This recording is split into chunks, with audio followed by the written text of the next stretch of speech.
bigger headline or the bigger story is Raila sparks new row with call for interim government. And let me just read one quick paragraph. Opposition leader Raila Odinga's call for the formation of a 6-month interim government has ignited a fresh row within the Jubilee Party, which is accusing him of stoking a crisis to get into power. Raila has said that only an interim government, and that's of course what you're seeing on your screen, could facilitate open dialogue by Kenyans to resolve the election standoff after his NASA boycotted the October 26 repeat presidential vote and vowed not to recognize President Uhuru Kenyatta's re-election. A smaller story on the same page of the Standard. The title reads, Uhuru says poll case ploy for power. The poll case ploy for power. And let me just read one quick paragraph. President Uhuru Kenyatta has accused opposition leader Raila Odinga of illegally seeking a power-sharing deal through a petition filed by an activist at the Supreme Court. Uhuru Kenyatta, in his response to a suit by activist Okiya Omtata, argues that Raila and his National Super Alliance are hiding behind the activist for fear of embarrassment after boycotting the October 26 repeat presidential election to force through a coalition government. I'd like to get a reaction now from my guests here in studio. Let me introduce them to you, beginning with the guest right next to me. I am joined by Honorable Kimani Wamatangi, Kiambu Senator. Welcome to the program. Thank you, thank you. And right next to him, Honorable David Ole Sankok, a nominated member of Parliament. Welcome to the program as well. Thank you, Iga. Of course, from the Jubilee Party. And at my far right, Honorable Bishop Titus Hamala. I've got that right? Yeah, Member of Parliament Lurambi, welcome to the program as well. Thank you, sir. Thank you. I'd like to get a reaction from each of you to both these headlines, and I'll start with you, Senator Wamatangi. Yes, first let me say good morning to our viewers. Go right ahead. And, you know, sometimes politics gets very hot and we forget that one, we are still human. We have a country to run, and more so, we are the same people. We are one country. Now, yes, I see the two issues that you raised, and there have been top topics in the political arena for the last 24 hours. Let me say so. But I would want to start by saying that yes, they've been subject of discussion for that time, but they've been with us for longer.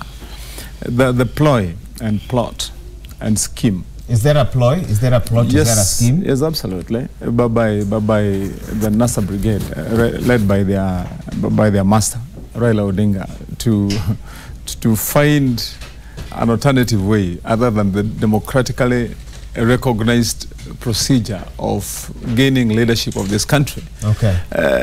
They've tried it for long. I mean, especially during this last election, it's been a long crusade they've held. Remember, they've tried to oust the IBC twice now, and after that, we've had all the charades and games they've played, all in the pursuit of that one scheme, trying to find a way alternative to the democratically recognized procedure of going to the election, asking for Kenyans to vote for you, and through the procedure then being elected in. I think that's not new. That's not new. Briefly, Senator, what do you see as their plan right now? You've talked about a long plan that started with attempts to remove the IBC twice. The first time they succeeded. This time around, we know what's happening as we speak. So what do you see right now, briefly, as their plan? How do they plan to achieve that goal, which you say is an alternative way of introducing leadership? Well, probably, I would say by several, including illegal and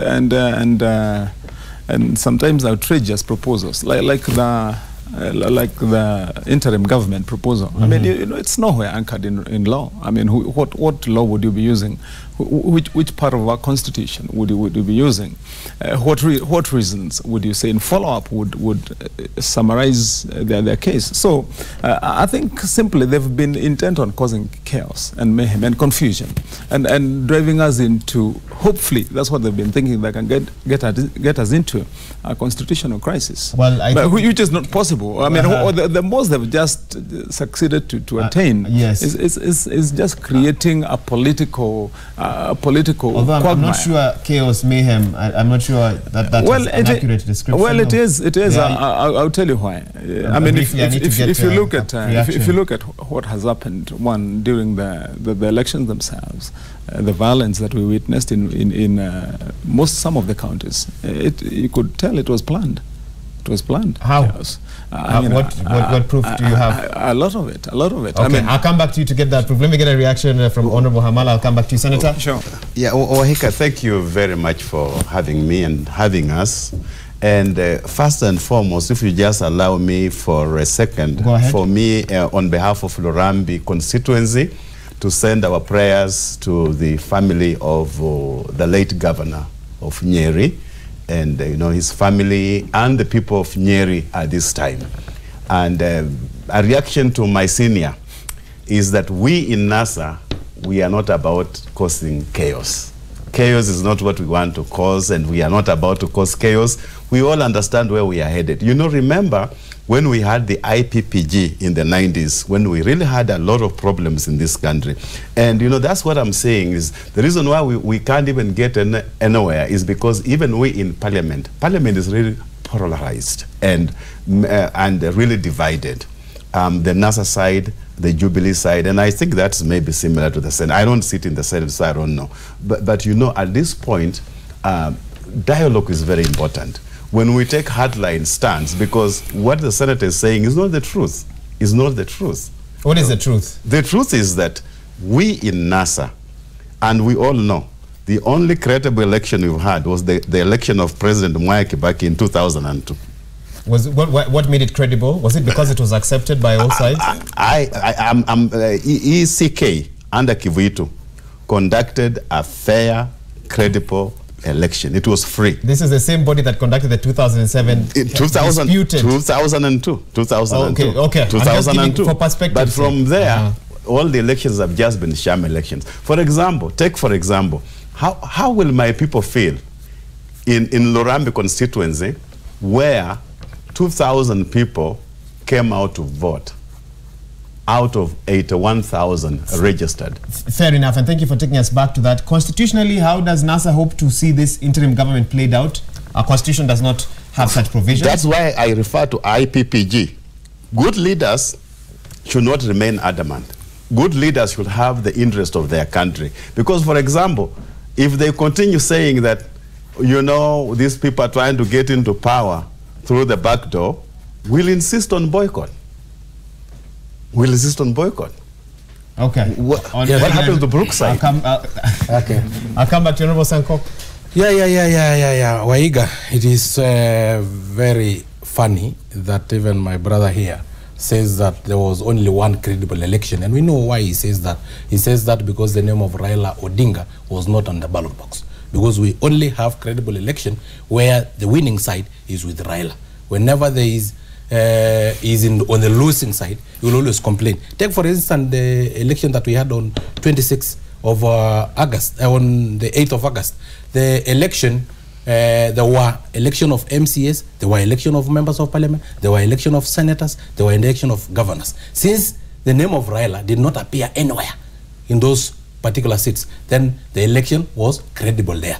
But where the name of Raila was, then it was uncredible. And in all fairness, a lot of those elections are being challenged in court. Yeah. They are being challenged in court, but they are not boycotting, and they are not saying that IBC erred in that. They are not demonstrating because of those elections. They follow the due process of the law. But where the name of Raila is, and what I'm trying to say, Waiga, Raila thrives in where there is chaos and where there is violence. You need to prove that. That's a strong statement to make on let me prove Waiga. Let me prove Waiga. In 1982, we know the names that were there because of the coup.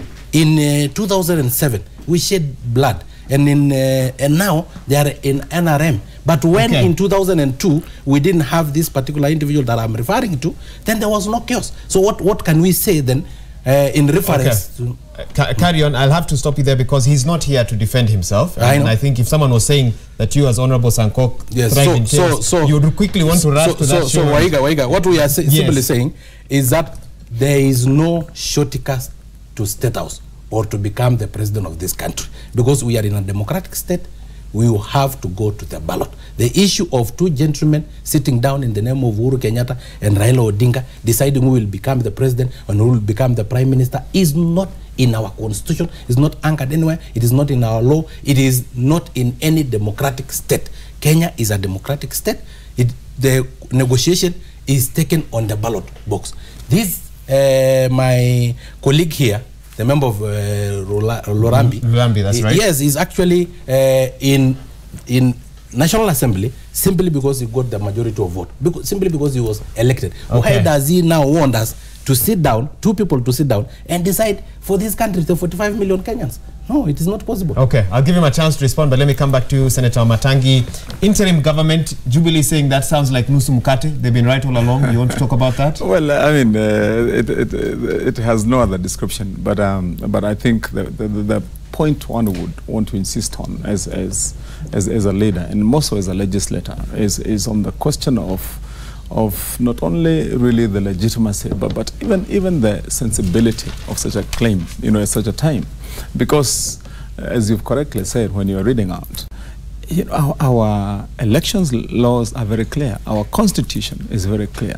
Our democratic processes are also very clear. So ask yourself, is it then right? Would one want to support a situation whereby intentionally, knowingly, actively, you subvert a process that is democratic to ensure that Kenyans get a choice, and once you subvert that process by what you're hearing my colleague here calling boycotts, and including you had the question is asking at how will people legitimize that only 2,000 people came to vote, and really, that they actively themselves on air individually went to their own constituencies, their own areas, to urge people not to get a vote, and even to put processes that would bar people from going to vote. So I would say this, and this is very clear to every Kenyan who is meaning well for this country. You see, there is no way we are going to sit by as leaders and fail to pronounce clearly that we have to be true to our constitution. And once we decide we are going to be true to it, we should not only be true to it when it is convenient for us. And I would want to say to my colleagues, yes, they want to argue, want to have an interim government, people must be able to sit down, agree about what. We started a process. That process started on the 8th of August, and everybody went to the elections, including NASA and the candidate. And the results that were challenged by them in court then were an election was called again by the Supreme Court, which we agreed as a Jubilee to honor and respect the court. That process will culminate or can only come to an end after the results of the election of the 26th. October 26th. The 26th. And then, now that there is a president-elect who has already been declared by the IEBC, who are the legally appointed body in this country to carry out that process, then has been sworn in. And then as a country, once you are through with that process, you ask yourself, we have got losers on the side who lost, we have people who boycotted, we are all Kenyans, but then at that point, how do we get to move on? But if Wahiga, we say that as a country we want to entertain a scenario whereby you can start to teach Wamatangi that when elections are called in Kiambu for the Senate, that other than going to the people and I being judged by them, the shortcut would be that I go and subvert the process, call people out to boycott, and then immediately after that, then I come and say, because I'm influential, I've been here in Kiambu for a long time, you can come and I'll come and cause mayhem, there will be no peace unless we come and sit. Once you sit, because you have given him the position of senator, make me the deputy senator or co-senator. Come on. Okay. If you entertain that kind of thing, you will never have a country. Yes. I need to give you a chance to respond. I also want to let our viewers know that we were expecting Brian Weke, the human rights defender with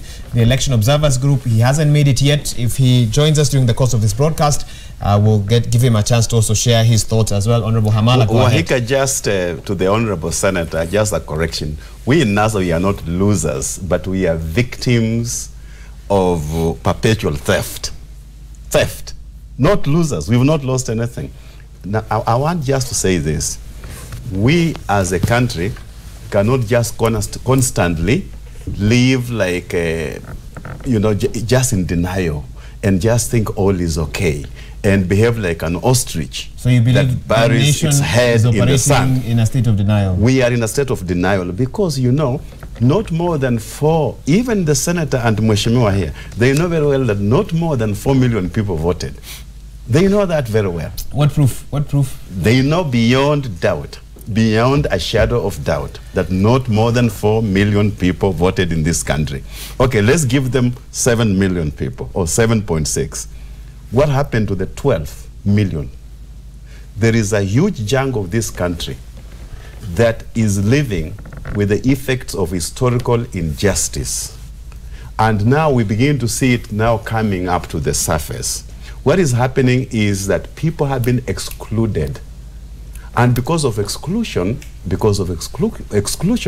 that's why we are seeing all this is happening. People are rising up and saying, enough is enough. We also want to be part of this country in government, and not just being in government as puppets, but really being in government as stakeholders. Like where I come from in Kakamega County, you will justify and say 40,000 people went and participated in the polls. What happened out of 747,000 registered voters? What happened to over 700,000 people? Is that something you really want to ignore? Is that something you just want to put under the carpet? And that's why we are saying that we have had a problem with the presidential elections in this country for a long time. And we have to correct it because even Mheshimiwa Sankok here, tomorrow they'll run for the same seat. Our fight in NASA is not about Raila. What sort of turnout would have assured you personally and NASA that this election involved the whole country? What sort of turnout were you looking for? We were looking for some reforms. When you heard when you say that a big part of the country did not vote, and thus that is something that Jubilee should be worried about, and you've referenced the 7.6, you're asking where are the remaining 12 point something. So what sort of turnout would have convinced you? We in NASA went out and we told our people, look, we wanted some irreducible minimum reforms to be done. This is what we wanted done at the IEBC before we can go to the polls, just to make sure that the field is level. Now, that we couldn't achieve that. So we went back to our people and said, we cannot go back to the same scenario. We cannot go back to the same election. How do we expect a different result when the same methodology is going to be used again over and over? So our people heard our voice. So it is about the 4 million, or say the 7.6 million against the 12 million, which means that we in NASA, the people of Kenya, they hear our voice. And so it is simply a vote of no confidence in the president. That's how you see it. It is a vote of no confidence in the president. Allow him to respond. That's a very strong statement you've made. Maura, I think let us tell the Kenyans the truth. Traditionally, every by-election, since it only involves one particular seat, not the 6 that we know, and there is mobilization of all the 6 candidates that are on the ballot in every constituency or every ward. Now, since it is only mobilization of one particular person, so the turnout is expected to be low. And let us also correct this notion that elections were boycotted. They were not boycotted. There was only low turnout. And people were intimidated to boycott the election. Because I don't understand how you say we are boycotting the election, and here you are demonstrating on the roads, blocking roads. Who are you blocking? Which process were you blocking? If really you boycotted, you will have allowed IEBC to bring the ballot boxes and then they return empty. I don't know if it's fair to say that people are not boycotting. We were live across the country. Yes. And we saw youths. You were watching, I'm sure, wherever you are, after or before you voted. They were saying, Wahika, it is not we. It's not we. Wahika, you know, I was in my home. A certain category of people. I didn't even go to block the road. I was in my home. Let Honorable Sankok finish. Go ahead, Honorable Sankok. You don't boycott a process by blocking roads. You don't boycott a process block the road in my constituency. Excuse me, Wahika. Tell my friend here. This is how he behaves even when we are in parliament, and restrain him so that at least I get my time. Because we were quiet when he was having his own time. That's correct. So we are saying a boycott means that you don't participate in the process, but you participate in the process using violence and intimidating people and threatening people. Then some did not boycott intentionally or by their own will. They were actually threatened. They were blocked from going to the polling centers. That is what happened especially in the 4 counties that the election did not take place. Not 4, 3.5, because half of Migori actually took place. 2 constituencies, the election took place. And it is Wahiga, it is a kind of economic sabotage. We are now boycotting products of certain companies that employs Kenyans. Let me take an example, Wahiga Maura, of Safaricom. Safaricom sells the airwaves. It does not sell any tangible product. The tangible products are owned by our own sons and daughters, because the SIM card are sold by our own sons and daughters. Those are the ones that the owners of those particular shops where those SIM cards are sold. The M-Pesa shops are owned by our own sons and daughters. Now, when you say you are boycotting Safaricom, you do not know that Safaricom only sell airways. So I don't know whether you are boycotting the air or what are you boycotting. And we cannot use 60 billion, almost 60 billion, to organize for an election of 8 August, an election of 26 October, and then all of a sudden we say, no, that process was not there. Let us sit down as 2 individuals, as 3 individuals, and start now creating positions and decide who will be the president. No. That is not democracy. That is anarchy. That is anarchy. Anarchy is where individuals decide for the sake of others. But then democracy is where the citizen decide their own leadership, just the way they have decided their own MCS, their own governors, their own MPs. So the same way that for you to become the president of this country, you must have gone through the election process. Okay, thank you so much. Senator, I'll give you a chance to respond shortly. We need to take a quick break. When we come back, we'll be joined on set by Honorable Pamela Odhiambo, of Mumigori Woman Rep, who will be joining us on the program. You're watching the Power Breakfast Show live on Citizen TV. What is your take on this current discussion? And of course, we also want to know from you, what do you believe is the solution? How do we get out of what some are calling an unending power struggle? Talk to us on 22422 and on social media as well. We'll be back shortly.